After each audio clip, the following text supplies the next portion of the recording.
বছরের একদম শেষে এসে পৌঁছেছি এবং আপনারা নিশ্চয়ই প্রত্যেকে হিসেব করে ফেলেছেন যে কি কি বই আপনারা পড়েছেন, কতগুলো পড়লেন। তো আমিও সেরকম একটা লিস্ট তৈরি করেছি যেগুলো আমি পড়েছি সেই বইগুলোর। তো যারা পড়েছেন, মানে আমি যে বইগুলো বলবো সেগুলোর মধ্যে যারা পড়েছেন তাদের তো ভালোই, কিন্তু যারা পড়েননি তাদের আমি আজকে বলবো কোন কোন বইগুলো একদম পড়বেন না। কেন পড়বেন না বলছি, কারণ কিছু কিছু বই পড়তে গিয়ে না নিজেকে আমি পুরোপুরি হারিয়ে ফেলেছিলাম। মানে পড়ার সময় আমাকে আশপাশের লোক ডেকে সাড়াও পায়নি। আবার এরকমও হয়েছে যে কিছু খারাপ যদি ঘটেছে কোনো চরিত্রের সঙ্গে, তবে মনে হয়েছে যেন নিজের সঙ্গে কিছু একটা খারাপ ঘটে গেল, নিয়ে সারাটা দিন তার রেশ আমার মধ্যে থেকে গেছে। মানে কারো সঙ্গে ভালোভাবে কথা বলিনি, চুপচাপ বসে থেকেছি। মানে আশপাশের লোকের মনে হয়েছে কিছু একটা ঘটেছে বা তারা কোনো অন্যায় করেছে হয়তো, যে কারণে আমি কথার উত্তর দিচ্ছি না। কিন্তু আসলে তা নয়, যারা পাঠক আছেন তারা নিশ্চয়ই আমার সঙ্গে রিলেট করতে পারবেন ব্যাপারটা, যে এরকম হয় আমাদের মধ্যে, যে কারণে আমি মজা করে বললাম যে একদম পড়বেন না। তো এবছর যেগুলো আমি পড়েছি তার মধ্যে প্রথমে হচ্ছে ফ্যান্টম ডায়মন্ড কমিক্স। একটা কমিক্স, আপনারা যারা কমিক্স পড়েন তারা জানেন। 6টি গ্রাফিক নভেল, নারায়ণ দেবনাথের, মানে এটা তো এটাও একটা কমিক্সের মতোই। ফাঁসির মঞ্চ থেকে, জুলিয়াস ফুচিকের লেখা। এটা হয়তো অনেকে জানেন, আবার অনেকে জানেন না। জুলিয়াস ফুচিক ছিলেন একজন সাংবাদিক। তিনি সেই সময় ন্যাৎসিদের বিরুদ্ধে লুকিয়ে কিছু পত্রিকায় লিখছিলেন, যে কারণে ওনাকে অ্যারেস্ট করা হয়। উনি আসলে একজন কমিউনিস্ট। তো ওনাকে অ্যারেস্ট করার পর উনি জেলে থাকাকালীন ওনার সঙ্গে কি কি হয়েছিল বা ওনার জেলের যে অভিজ্ঞতা তা উনি লিখেছিলেন। যদিও সেই সময় তো জেলের মধ্যে পেপার বা পেনের ব্যবস্থা করার কোনো নিয়ম ছিল না। লুকিয়ে ওনার এক প্রহরী ওনাকে দিতেন এবং উনি সেই লেখাগুলো তার স্ত্রীর হাতে পাঠাতেন। পরবর্তীতে সেইগুলোই বই আকারে প্রকাশ হয়। এটা পড়ার পর মনে হয়েছে না যে জীবনে কোনো অপরাধ করব। মানে জেলের যা অত্যাচার বা তার উপর যা অত্যাচার হয়েছিল, তো জেলে যেতে একটু ভয় করবে। এরপরে বলবো যে কোন উপন্যাসটা আপনারা একদম পড়বেন না। সেটা হচ্ছে জলের উপর পানি, স্বপ্নময় চক্রবর্তীর লেখা। এটা হচ্ছে দেশভাগের সময় এবং দেশভাগের পরবর্তীতে যে মানুষরা মানে এক দেশ থেকে অন্য দেশে এসেছিল, এই যে উদ্বাস্তু জীবন তারা কাটিয়েছিল। তো সেই রকম কিছু উদ্বাস্তু জীবনের মানুষের জীবনের ঘটনা একে অপরের সঙ্গে জড়িয়ে রয়েছে। তারা একটা বস্তির মধ্যে থেকে বড় হয়েছে। তো সেই মানুষের জীবনটাকে নিয়ে রয়েছে এই জলের উপর পানি। এখানে কিছু বাঙাল ভাষায় কিছু লাইন আপনারা পাবেন। তো সেইগুলো পড়তে গিয়ে হয়তো কিছুটা সমস্যা হতে পারে। সে সময় আপনারা গুগলের একটু হেল্প নিতে পারেন। এর পরবর্তী যেটা, সেটা হচ্ছে প্রাণনাথ হইও তুমি। যারা একটু অ্যাডভেঞ্চারাস পছন্দ করেন, যারা একটু মিস্ট্রি পছন্দ করেন, একটু থ্রিলিং পছন্দ করেন, তার সঙ্গে সঙ্গে অবশ্যই কীর্তন রয়েছে এখানে। তো এই প্রাণনাথ হইও তুমি হলো সেই রকমই একটা উপন্যাস, পড়ে দেখতে পারেন, ভালো লাগবে। এরপর হচ্ছে অর্জুন ও চার কন্যা। এটা হচ্ছে যে আমাদের মহাভারতের চরিত্র অর্জুন এবং তার জীবনে যে 4 নারী রয়েছিল তাদেরকে নিয়ে লেখা, ভালো লাগবে।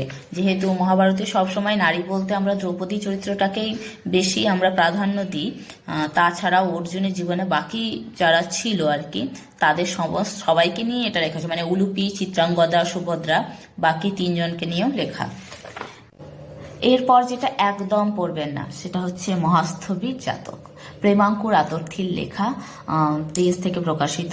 এবং এটা পড়ার পর আপনার মনে হবে আমরা জীবনে কোনো কিছুই কষ্ট ভোগ করিনি। মানে সেই অর্থে কষ্ট নয় সেগুলো। লেখকের প্রথম থেকে, মানে ধরে নেওয়া হয় এটা ওনার আত্মজীবনী, এবং প্রথম থেকে শেষ পর্যন্ত পড়লে বুঝতে পারবেন যে মানে জীবন কতটা কঠিন হতে পারে।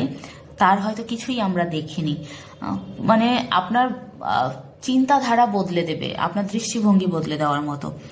তারপর হচ্ছে চক্র, শীর্ষেন্দুবাবুর অন্যান্য উপন্যাস পার্থিব বা মানব জমিনের মতে চক্র একটা খুব সুন্দর উপন্যাস, পড়বেন।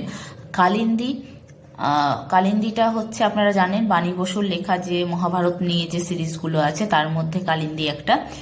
তারপরে হচ্ছে উত্তরাধিকার, উত্তরাধিকার, কালবেলা, কালপুরুষ এবং মৌসলকাল, 4টে নিয়ে, যার মধ্যে মৌসলকালটা মোটামুটি আমার মনে হয়েছে ওটার খুব একটা দরকার ছিল বলে মনে হয়নি। উত্তরাধিকার, কালবেলা তো কথা হবে না, তার সঙ্গে কালপুরুষ। তো এই 3টে আমরা ধরে নিতে পারি অনিমেষের যে সিরিজটা, যদিও 4টে, কিন্তু মৌসলকালটা আমার ঠিক ততটাও মনে হয়নি যে বাকি তিনটের মতো। এর পরবর্তী যেটা সেটা হচ্ছে শ্যামা ট্রিলজি, যেটার কথা আমি বলেছি। গজেন্দ্র কুমার মিত্রর প্রথম খণ্ডতে আমি পড়েছিলাম আরো দুটো উপন্যাস, রাত্রির তপস্যা এবং নারী ও নিয়তি, তার সঙ্গে একটা গল্পও পড়েছিলাম।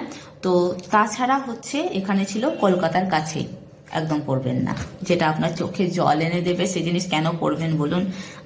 তো কলকাতার কাছেই পরবর্তীতে এর পরবর্তী দ্বিতীয় খণ্ডের পাবেন আপনারা উপকণ্ঠে, সেটাও পড়েছি। এবং 3 নম্বর খণ্ড ও 4 নম্বর খণ্ডে পৌষ ফাগুনের পালা এই পেয়ে যাবেন, পুরোটা কমপ্লিট করেছি। আচ্ছা, এরপর একটা পড়েছিলাম তিলোত্তমা মজুমদারের একটা ব্যাং রাজকুমার বলে একটা ছোট্ট একটা উপন্যাস, মোটামুটি খারাপ নয়। ক্রাইম টাইম যদিও আমার পুরো পড়া হয়ে ওঠেনি, কারণ কিছু পেজ মিসিং ছিল, বাকিগুলো পড়েছি, মানে দুটো ঘটনা ছাড়া বাকি সমস্তগুলোই পড়া হয়েছিল। এরপরে যেটা পড়বেন না, লাডলি বেগম, নারায়ণ সান্যালের লেখা ঐতিহাসিক উপন্যাস, মানে এক কথায় দারুণ লেগেছে আমার। তারপর হচ্ছে সুযোধন দুর্যোধন, গুপ্ত বৃন্দাবনে। সুযোধন দুর্যোধন তো আপনারা জানেন যে মহাভারতের কিছু চরিত্র নিয়ে যে বাণী বসুর লেখা, যেটা পরপর পরপর আছে, তার মধ্যে একটা।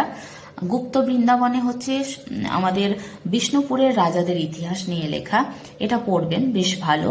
শেষ চিহ্ন, আমি প্রথম হিমাদ্রি কিশোর দাশগুপ্তর লেখা আমি প্রথম পড়েছিলাম। শেষ চিহ্ন আমার ভালো লেগেছিল। গৌতম বুদ্ধের, আমার মনে হয়েছে ওনার লেখার মধ্যে একটু বুদ্ধের ছোঁয়া খুব সুন্দর আছে।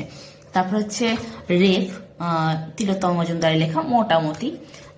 কিশোর ভারতী থেকে, মানে যেগুলো ম্যাগাজিনগুলো নিয়েছিলাম তার মধ্যে আমি কিশোর ভারতীটা পড়েছি, বাকিগুলো আমার দুর্ভাগ্যবশত এখনো পড়া হয়ে ওঠেনি, অন্যান্য পড়তে গিয়ে আর কি, শেষ করতে গিয়ে। আর এরপরে হচ্ছে সমরেশ মজুমদারের অবগুণ্ঠন পড়েছিলাম এবং বুকের ঘরে বন্দি আগুন, এই দুটো আমার মোটামুটি লেগেছে। মানে ওনার লেখা পড়ার পর আমার ওনার লেখার প্রতি আরো এক্সপেকটেশন বেড়ে গেছিল, যে কারণে আমার খুব একটা ভালো লাগেনি। আর যেটা পরবর্তী বলবো সেটা হচ্ছে কেউ কেউ কথা রাখে, এটা কিন্তু পড়বেন, মোহাম্মদ নাজিমুদ্দিনের লেখা। তবে একটা কথা বলবো, ওনার লেখা আমি আর একটা বই পড়ছিলাম কনফেশন বলে, যদি ওটা জানি যে সিরিজের মতো হতে পারে, সিরিজের মতো বলে মাঝখান থেকে পড়তে গিয়ে হয়তো আমার কিছুটা অসুবিধা হচ্ছিল বা আমার ঠিক ততটা ইন্টারেস্টিং মনে হয়নি, কিন্তু এটার মতো আমার ঠিক ওটা মনে হচ্ছিল না, মানে আমি পড়িওনি, পুরো কমপ্লিটও করিনি ওটা। এরপরে হচ্ছে আড়ালে এতটাই, 12টি খুনের ঘটনা নিয়ে।